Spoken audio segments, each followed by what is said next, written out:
আসসালামু আলাইকুম, নূরজাহান কুকিং রুমে সবাইকে স্বাগতম। আজকে বানাইম তালের হিডা হিডা রান্নাগুলোর লগে শেয়ার করে। এসা নাই গাছ পাকা উগা তাল লইছে, কি সুন্দর নরম তাল, একদম তুলতুলা। হয়তো নানারা কইবেন যে তাল তো সেজন নানা তাল কোনা হয়েছেন, এগিয়ে হয়েছে 12 মাসে গাছের তাল। আর তাল অনেকে আছে তালের পিঠা খাইতে চান না, তালের পিঠা বানানোর পরে তালের পিঠা খাইতে তিতা লাগে। এর কিনা কালা মেসমেসা দেখা তাল কিনবেন, যে তালগুলো দেখবেন এর না কালা, একদম মেসমেসা কালা, সেগুলো তিতা হয় না তাল। আর কথা কইতে কইতে তাল গুনতে নাই সুন্দর করে চলিলে আর দেন এরম ফাঁকা ফাঁকছে আর দিয়ে টান দিলে চোখ লাগিন উঠি যায়।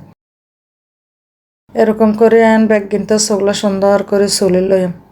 আমাদের কিন্তু চলা হয়ে গেছে, অনেক আস্তে করে এরকম হাত দিয়ে টান দিয়ে আটিগুলারা আলাদা আলাদা করে লই। আটিগুলারা আলাদা করে লই এগুনতারে একখান হাত দিয়ে এগুনতারে এরকম হুঁদারে ইয়াডারে টানি উঠে হেলাইম, উঠে এর হাত দিয়ে একখান এগুনতারে শরীরটালে একটু ম্যাসাজ করে লই মারে। লইলে সুবিধা হয় কি তাহলে এরকম চালানি মেদিন চাইলতে সুবিধা। অনার এগুনতারে সুন্দর করে একটু টানি টুনি লইছি, লই অনায় অজ্ঞ বলের উপরে একখান চালিন দিয়ে অনায় চালিন দিয়ে এগুনতারে সুন্দর করে এরকম করে করে চালি লই।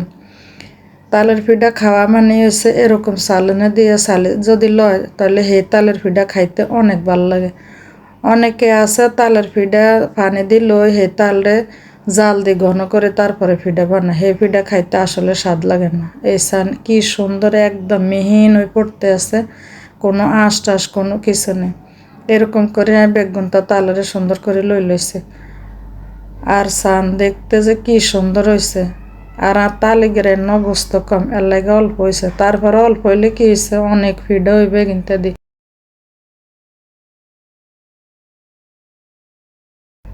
তাল খাওয়ার লয়ে তো নারকেল অবশ্যই লাগে, অনায়োগ্য নারকেলটা সুন্দর করে ভাঙি লইছে, ভাঙি নারকেলটা করাইল।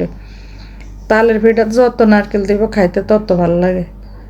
নারকেলটা কোরানো হয়ে গেছে, অনায় তালের মধ্যে দিয়ে দিছি সুজি, 1 কাপ পরিমাণ সুজি দিয়ে দিছি।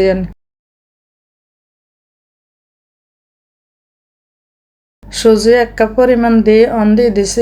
আমি 1 কাপ পরিমাণ লইছি চিনি কেন হুড়ে দিতাম না, অর্ধেক চিনি দিব।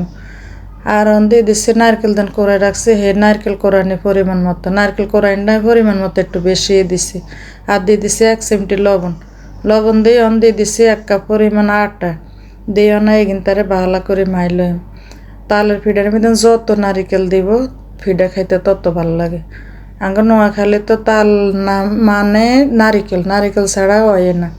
অনেকে আছে নারিকেল পছন্দ করেন না, যারা নারিকেল পছন্দ করেন না হেরা না দিবেন, কিন্তু আঙ্গ তো নারিকেল দিয়ে আমরা খাওয়ার অভ্যাস, আমরা নারিকেল দিয়ে অনেক কিন্তু ভালো করে মাইল। আর এগিন তার একটু সময় নিয়ে ভালো করে মান লাগবে, যত বেশি করে মাখবেন তত ডোটা সফট হইব আর ফিডের ভিতরে জালি জালি হইব, খাইতে খুব ভালো লাগে। ভালো করে মাখা হয়ে গেছে। আর মাখার দিকে রেনলে তো বুঝতে পারেন না কতটুকু পরিমাণ ঘন করছে। অনেকে কইতে পারেন যে আপনি সুজি দিচ্ছেন কা, এই ফিডার মধ্যে চাইলের গুঁড়ি দিলে ভালো হয়, কিন্তু সবসময় তো চাইলের গুঁড়ি সবার ঘরে থাকে না, সুজিটা থাকে। এই জন্য সুজিটা দিছি আর ময়দার বদল আটা দিছি। আমি খুব সহজে ভিডিও বানাই আর খুব সহজে সব কিছু যে ঘরে থাকে ওই জিনিসগুলো দিয়ে আমি রান্না করার চেষ্টা করি। আর এগুলো সবার ঘরে সবসময় থাকে। চিনিটা সাইডে মিষ্টি একটু কম হয়েছে, তো এখন পুরোটা চিনি দিয়ে দিছে, টোটাল আর এখানে 1 কাপ চিনি লাগছে। আর পিঠার মধ্যে চিনির পরিমাণটা মিষ্টির পরিমাণ বেশি দেন লাগে, কারণ বাজার পরে মিষ্টিটা একটু কমে যায়।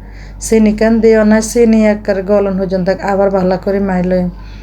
আর মাখার পর তো দেখলে বুঝতে পারেন কিরকম ঘন হয়েছে। এটা পাতলা হইলে ফিডা কিন্তু ভালো হইতো না, খাইতে ভালো লাগবে না। তেলের মধ্যে দিলে এটাকে সেদা বেঁধে যাবে। সান কি সুন্দর হাতের মধ্যে লইলে কিনা আটকিতে। আর এগিন মাখা হয়ে গেছে, সুন্দর করে এক পাশে কিন্তু থুই দিম। থুই ওকে কড়াইয়ের মধ্যে দিয়ে দিছি পরিমাণ মতো তেল কান গরম হয়েছে। আর নাই যে আস্তে আস্তে অল্প অল্প করে ফিডার শেপে দিলে। এটারে কেউ ফিডাও কয় আবার কেউ বড় কয়, যে নামিয়ে চিনে। আর আর যে যেরকম পরিমাণে দিতে মন চায়, বড় হইলে বড় করে দিবেন, ছোট হইলে ছোট করে দিবেন।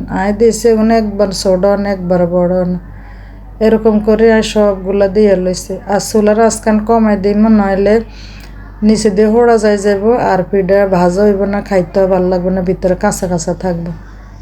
এনে কথা কইতে কইতে 1 ফিট হয়ে গেছে, অন ফিডে গুন্ডায় আস্তে আস্তে উল্টাই দিই, যেগুন তা আগে দিছে সেগুন হয়ে গেছে, সেগুনটা সুন্দর করে উল্টাই দিই। আর এইভাবে আপনারা কে কে ফিডা খাইছেন অবশ্যই কমেন্টে জানাবেন। যারা আমার চ্যানেলটা সাবস্ক্রাইব করেন না, সাবস্ক্রাইব করেন, আমার পাশে থাকবেন, শেয়ার দিবেন, কমেন্ট করবেন। আর স্যারটাই না তাওয়ার মধ্যে দিয়েছে, অন পিঠাগুন উল্টাই দিতেছে, আন তাওয়া কান কেরি না ঘুরে ঘুরে, এত রাগ উঠছে আর হিডেগুন বানাইতাম যাই। আর সরাই না তাওয়া দিলে কি তেলও কম লাগে, অনেক পিঠা একসাথে বাজান যায়। কথা কইতে কইতে হিডাগুন হয়ে গেছে, অন হিডাগুনটা সুন্দর করে উড়াইলে। এর চেয়ে বেশি যদি কড়া করে তাহলে হিডা খাইতে ভাল লাগে না। অনেকে আছে অনেক কড়া করে, কিন্তু আর কাছে এরকমই ভাল লাগে, এরকম ফিডাই বা খাইতে খুব ভাল লাগে। এরকম করে আপনারা বানাই খাইছেন, সামনে তো ভরপুর তালের সিজন আইয়া, এভাবে বানাই খাইয়েন। অনাই আন্নগর রজ্ঞা ভাঙ্গি দেন একদম ভিতরে কি সুন্দর হয়ে গেছে, একদম সফট হয়ে রয়েছে, ভিতরে একটু নরম, উপরে শক্ত। পিঠাগুলো খাইতেছে যা মজা হয়েছে। এভাবে একবার অবশ্যই আপনারা বাসায় বানিয়ে খাইবেন, আর আমার অবশ্যই কমেন্টে জানাবেন আমার পিঠার রেসিপিটা কেমন লাগছে।